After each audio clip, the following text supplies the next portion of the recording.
Last week, I delved here into recent data from the CDC suggesting major problems with regard to the mental health of our adolescents, surges in depression and suicidal ideation, especially true for our girls. This week, I found cause to worry about young men. This headline from The Hill, it caught my eye. Most young men are single. Most young women are not. The story reported that as of 2022, Pew Research Center found 30% of U.S. adults are neither married, living with a partner, nor engaged in a committed relationship. Nearly half of all young adults are single. Now, look at these numbers. 34% of women, twice as many, a whopping 63% of men. What explains that? I pulled the Pew study and I read with interest. Turns out since 2019, the share of single men who say they're looking for dates or a relationship has declined from 61% to 50%. In 2018, 28% of men ages 18 to 30 reported they'd had no sex in the past year, compared with 18% of women of that age. The Hill report said men in their 20s are more likely than women in their 20s to be romantically uninvolved, sexually dormant, friendless, and lonely. They stand at the vanguard of an epidemic of declining marriage, sexuality, and relationships that afflicts all of young America. Among the causes, among the factors, a reliance on social media and online porn.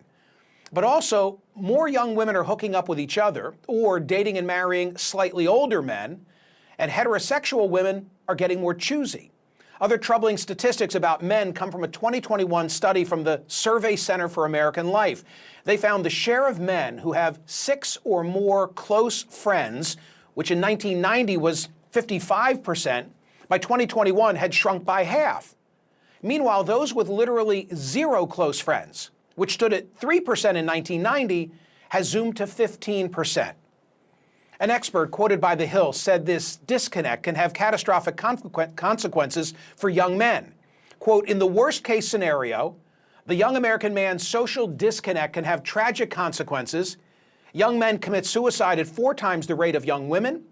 Younger women are largely responsible for rising rates of mass shootings, a trend that some researchers link to their growing social isolation.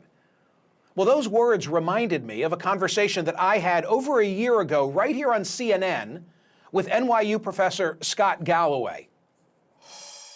But the issue is, when you have a group of men, the lower half of attractiveness of men in online dating, which has doubled, now it's about half of relationships, and the top 20% of men in terms of attractiveness get about 60% of the interest, you end up with a group of men that are more prone to conspiracy theory, more prone to misogynistic content, more prone to not believe in climate change.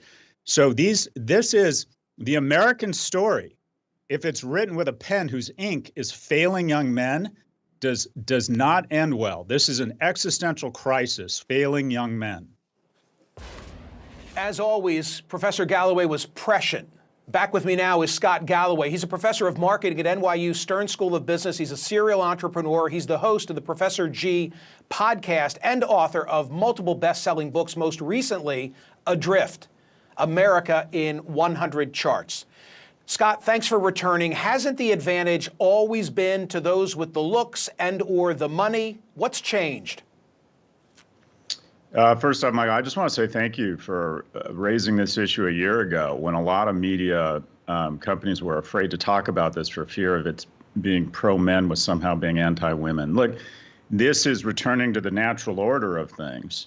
For the majority of history, a small percentage of men have had the majority of the mating opportunities. But in America, we decided to make a huge investment in what would probably be the greatest innovation in history, and that is in the middle class. From 1945 to 1947, 7 million men returned from war were discharged from the service, and we decided to give them the GI Bill, subsidized mortgages. We saw education rates go from 5 to 45%. They were valued, and we had such a strong manufacturing base that you had massive marriage and household formation. And some men were seen as more economically and emotionally viable. And you've seen the reverse happen with the offshoring of much of our manufacturing base, with a society that quite frankly doesn't value young men. When we talk about problems with people of color or women, we see it as a systemic societal problem. When we see problems or the stats that you just mentioned, we see it as accountability, or that men just need to level up. But married households and household formation are better citizens. They vote, they save at twice the rate, they're less likely to commit crimes, and we have fewer and fewer viable men. We have a dearth of economically and emotionally viable men. But the middle class is an accident. Unless you invest in it, it doesn't happen. Eisenhower decided to invest $500 billion in a national highway project that created tons of jobs. We have, and by the way, the tax rate back then was 91%. We raised money and we redistributed in social programs that made young people more economically viable.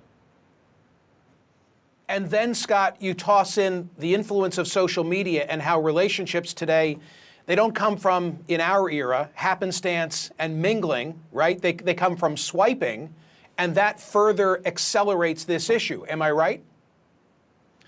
Oh, it's been the chaser to it. I mean, to have an honest conversation about this, we have to be honest, and that is that men and women have different mating criteria.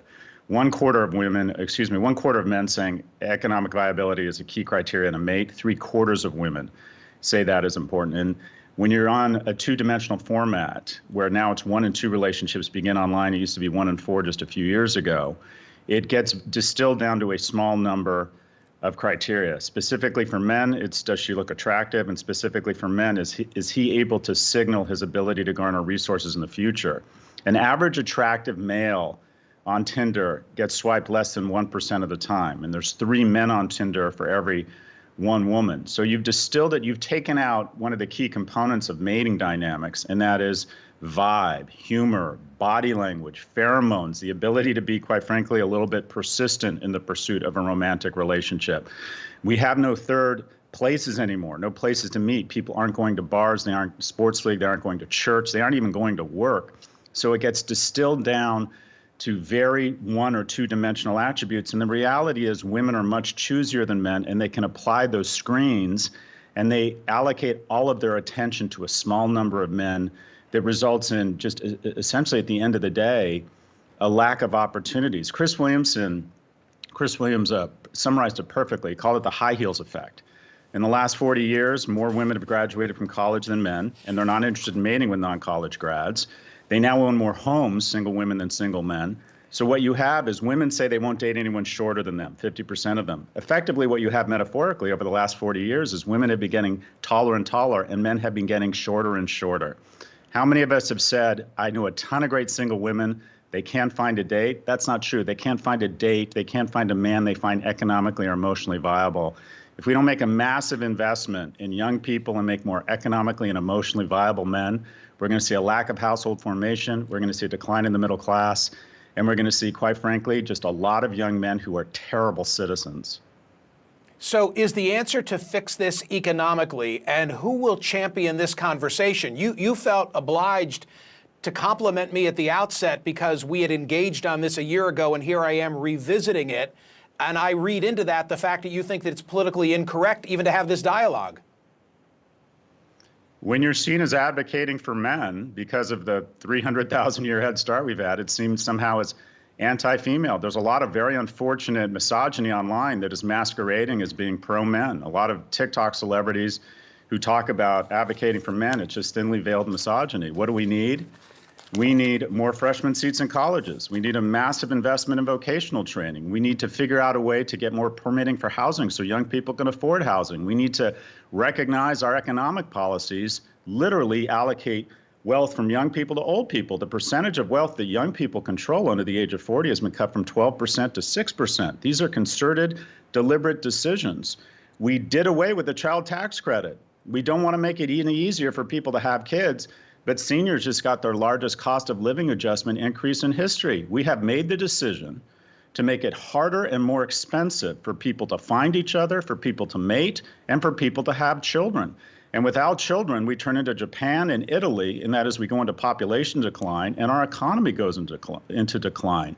We are about to become a society by the turn of the century. There will be 8 times as many people over the age of 60 and half as many kids under the age of 5.